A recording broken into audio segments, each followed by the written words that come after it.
So the other day, I was asleep.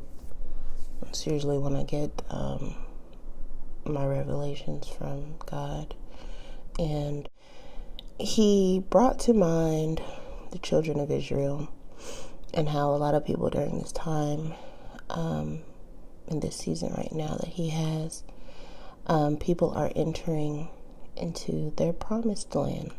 But He reminded me of the full story of how the children of Israel went from Egypt to the wilderness, and then they entered their promised land. But that's not where the story ended. There was still work that needed to be done.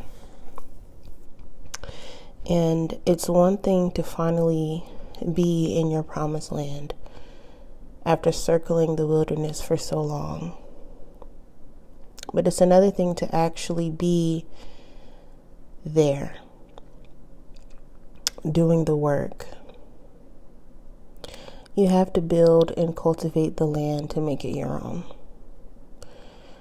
And this is why the journey through the wilderness for the Israelites and for you and myself was so long.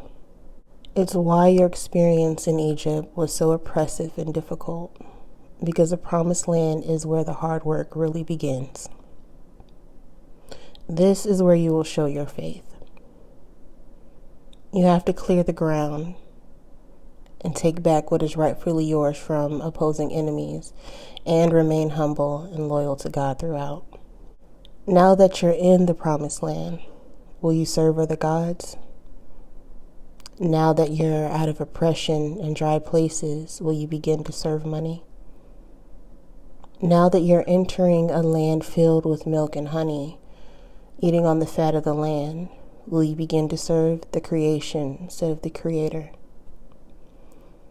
Will you begin to serve yourself above God?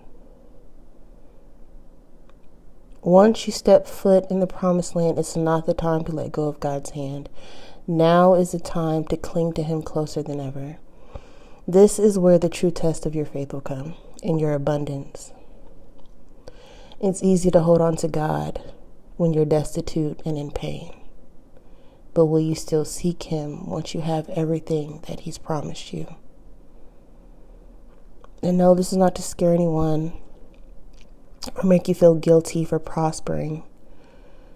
It's what God intended for His children, so you should prosper. But this is to prepare you for what you'll face. What will you do differently than the children of Israel? If your life is following their story, and we've seen how it ended for them, how will you change the narrative in your own life? That's pretty much it. Remember, it's kingdom time. We've got work to do.